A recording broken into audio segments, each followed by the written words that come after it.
그럼 살균 소독하는 제품을 와인에 넣는다고? 그럼 굳이 아왕산염을 막 넣는 건 잘못 만드는 와인이 아닌가? 라고 생각하실 수도 있는데, 안녕하세요. 프랑스에서 와인하는 여자 임소입니다. 프랑스에서 내추럴 와인 전문 비스트로에서 일하고 있어요.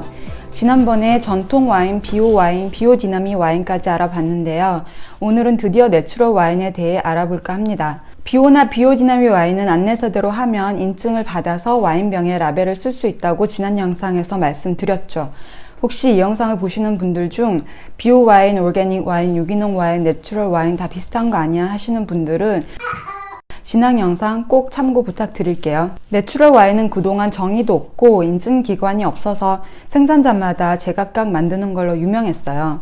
근데 2020년 2월 올 초에 드디어 프랑스에서 공식 라벨이 생겼습니다. Le Syndicat de Défense des Vins Naturels, 내추럴 와인 보호협회 라는 곳에서 프랑스 농림부 이나우와 협의하여 만든 건데요. 이 내추럴 와인 인증을 위한 가이드북은 현재 대략적인 개요만 잡힌 상태입니다. 수정, 보완이 필요한 단계예요. 총 12가지 정도 가이드라인이 생겼는데 대충 이렇습니다. 포도 농사는 최소 비오, 즉 유기농 문법으로 지어야 하고 포도를 수확할 땐 기계를 사용할 수 없습니다. 손수확이 필수고요. 발효 시에는 자연 효모만 사용하고 다른 화학적인 첨가물 사용할 수 없습니다. 포도를 있는 그대로 써야 하는데 그러니까 인공적인 산, 타닌, 당 이런 것들을 추가 못한다는 뜻이겠죠. 와인 양조 시에는 폭력적일 수도 있는 인위적인 테크닉을 사용할 수 없습니다. 그리고 발효 전, 중, 후에 방부제 역할을 할 수 있는 아왕산염 사용을 할 수 없고요. 내추럴 와인을 만들 때 아왕산염을 사용하고 싶으면 발효와 숙성이 다 끝난 후에 병입 전에 산화 방지를 위해서 아주 소량, 그러니까 리터당 30mg 이하로 쓸 수 있습니다. 오늘은 먼저 말씀드린 12가지 내추럴 와인의 가이드라인 중 중요하다고 생각되는 자연 효모와 와인의 방부제인 아왕산염을 중심으로 한번 볼게요. 자, 내추럴 와인에 대한 TMI 한번 가보겠습니다. 저는 내추럴 와인을 예쁜 쌩얼에 많이 비유하는데요. 쌩얼이 예쁘려면 아무래도 평소에 이너뷰티부터 운동, 피부 관리를 어마무시하게 해야겠죠. 아침마다 화장하는 것보다 100배는 더 피곤할 수 있어요.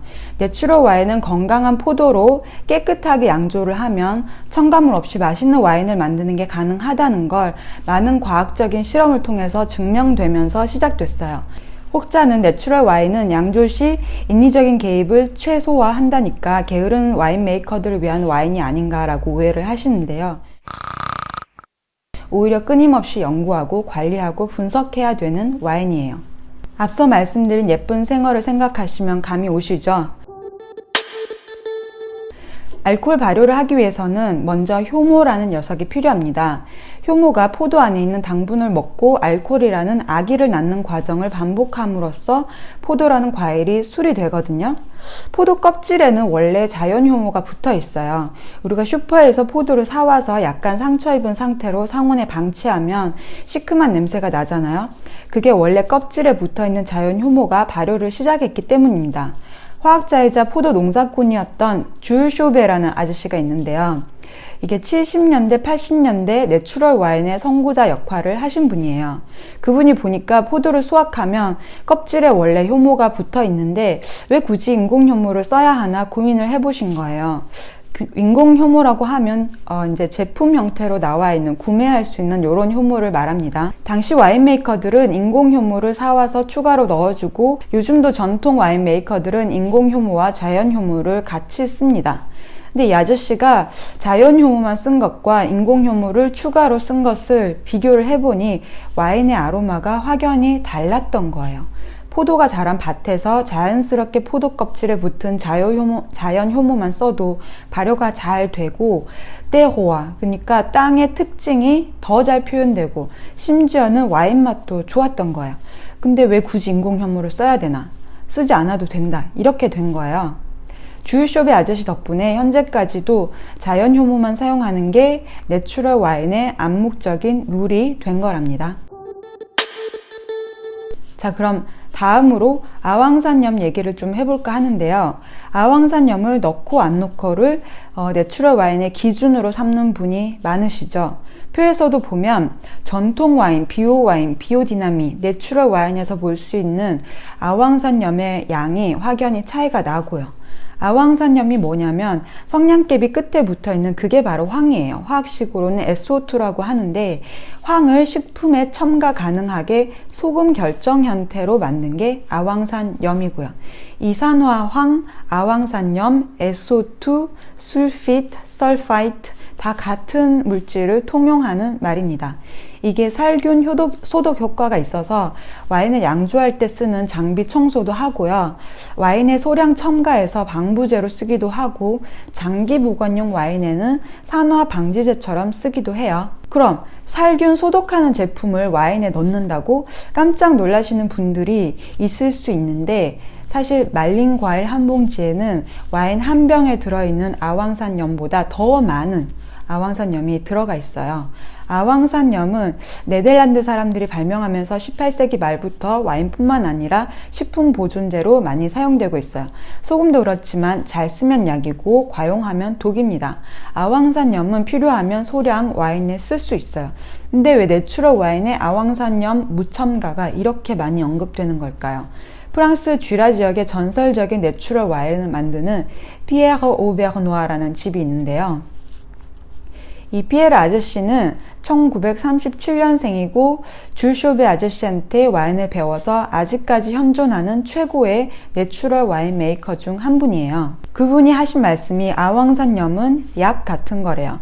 건강한 사람에게는 약이 필요 없는데 아픈 사람에게는 당연히 약을 써야 하지 않겠냐고.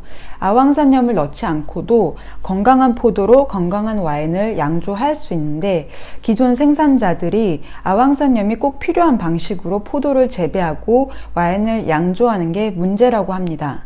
예를 들어서 이렇게 설명하셨는데요. 일반적으로 포도밭을 보면 잡초를 싹 제거해서 포도나무에 양분이 더 많이 가도록 하죠. 그러면 열매도 더 튼실하게 맺히고 생산량도 늘겠죠. 근데 피에르 아저씨는 이 작업을 하지 않습니다. 땅 표면에는 칼륨이라는 성분이 일반적으로 많은데 포도 뿌리가 칼륨을 많이 섭취하게 되면 그게 열매에도 영향을 줘서 칼륨이 많은 포도가 재배됩니다. 그런 포도로 양조를 했을 경우 이 칼륨이 발효 과정에서 포도 자체 그 과일의 산과 결합해서 와인에서 산 자체 양이 줄어들게 돼요. 근데 와인 안에 포함되어 있는 이 산도의 양이 굉장히 중요한 게 와인에서 천연 방부제 역할을 하는 거거든요. 우리 장아찌 담글 때도 그래서 식초를 넣잖아요. 당연히 와인에 천연 방부제가 줄어들게 되면 인공 방부제인 아왕산염을 쓸 수밖에 없겠죠. 피에르 아저씨 방식대로 보면 잡초를 뽑지 않은 포도밭에서는 땅 표면에 양분이 적으니까 포도 뿌리가 먹고 살려고 땅 깊이 뿌리를 뻗습니다. 그러면 땅 표면에 칼륨을 섭취하지 않은, 즉 칼륨의 양이 적은 이런 포도가 만들어지겠죠. 포도 자체의 산이 충분히 있으니까 그게 자연 방부제 역할을 해줄 거고요. 그런 방부제를 추가로 넣을 필요가 없는 와인을 만들 수 있게 되는 거예요. 내추럴 와인은 전통 와인에 비해서 신맛이 조금 강하다라고 말씀하시는 분들이 많은데 실제로도 그런 경우가 많습니다. 아왕산염을 쓰지 않거나 최소량으로 쓰는 방식으로 양조되어서 그런 겁니다. 근데 아왕산염을 전혀 넣지 않은 이런 내추럴 와인에도 라벨을 보시면 늘 콩티앙 술피트 이런 게 써져 있어요. 그러니까 그 아왕산염이 포함되어 있다는 이런 문구인데 왜 그럴까요? 이미 아왕산염은 사실 발효 과정에서 자연적으로 약 10mg, 그러니까 리터당 10mg 정도가 생성되기 때문입니다. 화산지대는 땅에 황이 많아서 이것보다 더 많이 포함될 수도 있어요.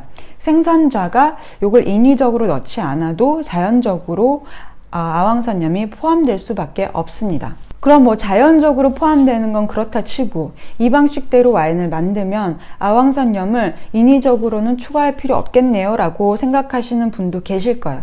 그럼 굳이 아왕산염을 막 넣는 건 잘못 만드는 와인이 아닌가 라고 생각하실 수도 있는데 또 다른 관점에서 아왕산염에 대해서 한번 말씀드려 볼게요.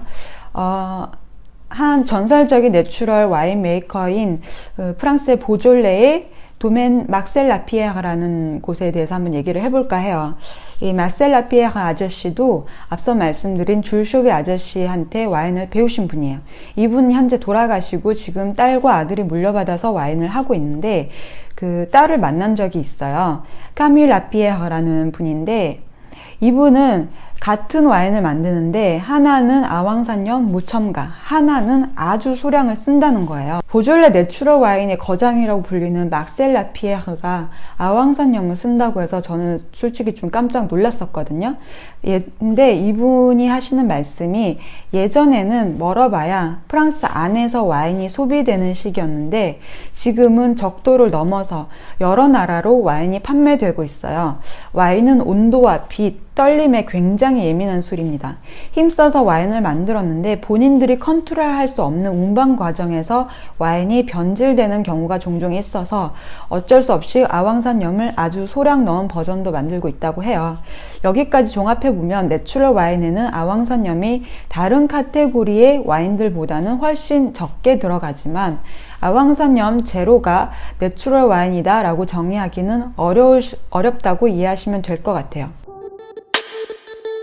내추럴 와인에 대해서 조금 감이 잡히셨나요? 다음에 또 다른 재밌는 내추럴 와인 영상으로 찾아올게요. 안녕.